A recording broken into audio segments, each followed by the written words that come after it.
Hello दोस्तों, कैसे हो आप सब लोग। SSC JEE 2024 final total number of vacancy SSC ने रिलीज़ कर दी है। ऐसा बहुत कम बार होता है कि भाई जो फाइनल नंबर ऑफ वैकेंसी हैं वो पहले जो हमें एस्टीमेट दिया गया था उससे कम हो जाए। तो 60-70 सीट हमारी कम हो गई हैं। आज इस वीडियो में हम डिटेल में देखेंगे कि किस डिपार्टमेंट में कितनी सीट कम हो गई हैं, उससे आपकी कट ऑफ पे क्या फ़र्क पड़ सकता है। और पोस्ट प्रेफरेंस हम एक बार दोबारा से भी देखेंगे कि आपको किस तरीके से भरनी है। तो सबसे पहले मैं आपको टोटल नंबर ऑफ़ सीट दिखा देता हूँ। पहले आपके पास 1765 सीट थी, अब 1701 सीट रह गई हैं। किस डिपार्टमेंट में सीट का ज़्यादा डिफरेंस आया है? तो बीआरओ के अंदर 438 से 483 सीट हो गई हैं। बीआरओ के अंदर सीट बढ़ गई हैं। लेकिन अगर हम एमईएस के अंदर देखें, एमईएस के अंदर पहले 489 सीट थी जो 432 रह गई हैं। सेम इसी तरीके से इलेक्ट्रिकल के 350 से 294 सीट रह गई। तो एमईएस के अंदर सीटें हमारी कम हो गई। सीपीडब्ल्यूडी के अंदर देख लेते हैं, 206 सीट पहले थी, अभी भी 206 सीट है। सीपीडब्ल्यूडी में सीट का ज़्यादा डिफरेंस नहीं हुआ है। तो टोटल सीट हमारी कितनी कम हो गई? 65 सीट हमारी कम हो गई। अब देखने में तो ये लग रहा है कि भाई सीटें ज़्यादा कम नहीं हुई हैं, लेकिन अगर हम जनरल कैटेगरी के पॉइंट ऑफ व्यू से देखें तो उनकी सीट में बहुत बड़ा ड्रास्टिकली डिफरेंस देखने को मिला हमें। जैसे हम एमईएस की देखें, एमईएस में जनरल की पहले सीट थी 198, जनरल की 198 सीट थी पहले, अब ये सीट घट के कितनी हो गई है? केवल 98 हो गई है। मैं सिविल की बात कर रहा हूँ। इसी टाइप का डिफरेंस इलेक्ट्रिकल में देखने को मिलेगा। तो जनरल की सीटों में बहुत ज़्यादा का डिफरेंस आया। पहले 699 सीट थी जनरल की, जो अब 560 के आसपास रह गई हैं। यानी कि जनरल की सीट में 150 के करीब का डिफरेंस आया है। अब हम सिविल की सीट देख लेते हैं, टोटल कितनी है। पहले 1264 सीट थी सिविल की, जो अब 1252 रह गई। ये सिविल के सभी डिपार्टमेंट हैं। तो वो तो मैंने आपको डिपार्टमेंट वाइज बता ही दिया। सीपीडब्ल्यूडी की सीट कम नहीं हुई है, एमईएस की कम हो गई हैं और बीआरओ की बढ़ा दी गई हैं। इसमें जो ब्लू कलर से है वो लेटेस्ट सीट शो कर रहा है आपको।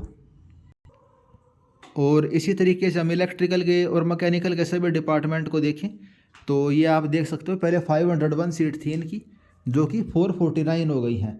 तो फाइनल वैकेंसी के अंदर ऐसा बहुत कम बार ही होता है, लेकिन इस अब की बार क्या किया, एसएससी ने सीट कम कर दी हैं। यहाँ भी सबसे कम सीट आपकी एमईएस के अंदर ही हुई है। जैसे पहले 350 सीट थी एमईएस की, जो अब घट के 294 हो गई। तो सीट तो मैंने आपको बता दी कम हो गई।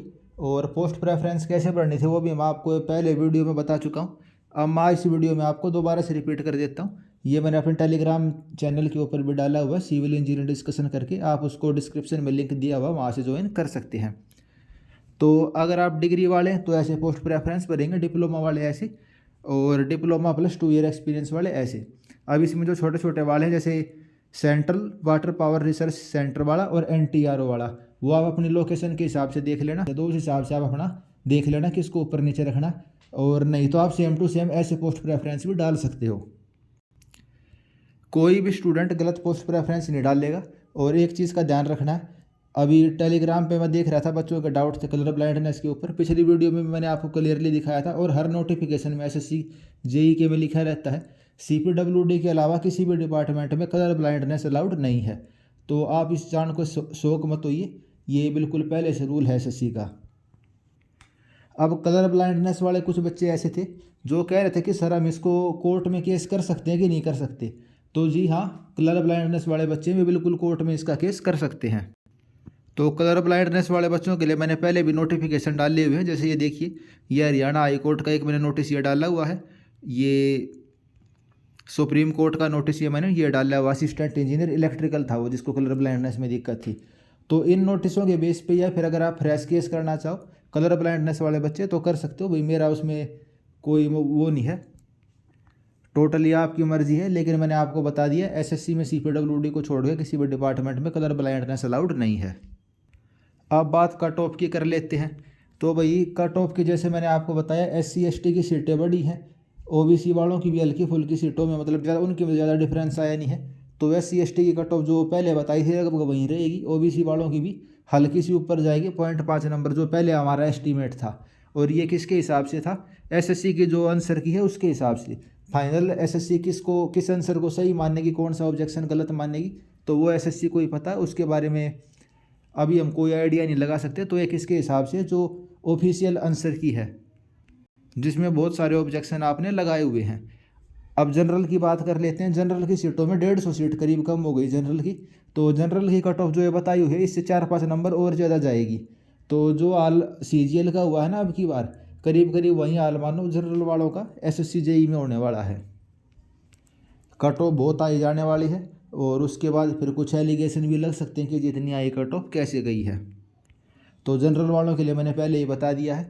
तो आप रिजल्ट की परवाह ना करते हुए इस चीज़ को यहीं पे बोल के आप RRB की तैयारी करो, राजस्थान JEE की तैयारी करो, और एग्ज़ाम आने वाले हैं आप उनकी तैयारी करो, आपके लिए बेटर यहीं रहेगा। इसका रिजल्ट आ जाता है, इसमें सिलेक्शन हो जाता तो बढ़िया है। आप अपना कर्म करे जाओ, फल की चिंता मत करो आप, सबसे बढ़िया आपके लिए यही है। उसके अलावा भैया अपना टेलीग्राम ग्रुप है, इसमें आप ज्वाइन कर सकते हो। कोई आपका डाउट, आपको डिस्कशन वगैरह करना हो तो आप कर सकते हो। जैसे अब मैंने इसमें PDF डाल रखी है, आप इसमें भी देख सकते हो। भाई कलर ब्लाइंडनेस वाले अलाउड नहीं थे, और इसमें किसी बच्चे का डाउट था भाई क्या बोलते हैं DV आसान होता होगा, तो उनको एक चीज़ दिखा देता हूँ। ये CPWD के डॉक्यूमेंट वेरिफिकेशन के टाइम का है।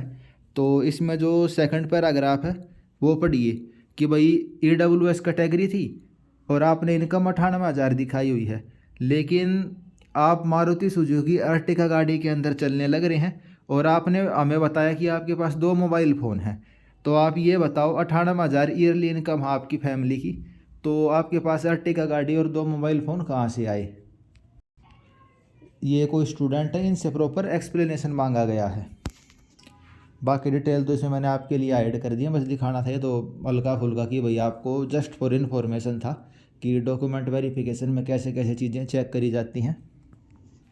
इसको दिखाने का पर्पज़ ये नहीं है कि भाई मैं आपको डराना चाहता हूँ। इसका दिखाने का पर्पज़ ये है कि आप जो भी फॉर्म भरते हैं या जो भी कम्युनिकेशन करते हैं, किसी से बात करते हैं, तो जो आपके ऑफिशियल पेपर हैं उसमें कोई भी चीज़ ऐसी ऑब्जेक्शनेबल नहीं होनी चाहिए। तो DV के अंदर, एप्लीकेशन फॉर्म के अंदर आपको हर चीज़ का ध्यान रखना होता है, और वो टाइम टू टाइम मैं भी आपको कम्युनिकेट करता हूँ भाई एप्लीकेशन फॉर्म कैसे भरना चाहिए।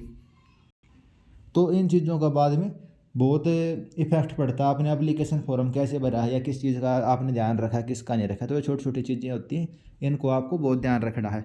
तो डिपार्टमेंट उसी हिसाब से आपको चॉइस बढ़नी है। कोई भी ऐसा डिपार्टमेंट मत चूज़ करना भाई जिसमें आप उस सीट को ना ले पाओ, और फिर जैसे वेटिंग लिस्ट लगती है तो वो सीट बेकार जाए। तो पोस्ट प्रेफरेंस उसी हिसाब से भरना, जो भी आपकी एजुकेशन क्वालिफिकेशन है उसी के हिसाब से। तो इस वीडियो में इतना ही रखते हैं। आप सभी चैनल को सब्सक्राइब कर सकते हैं एंड वीडियो को शेयर कर सकते हैं। Thank you.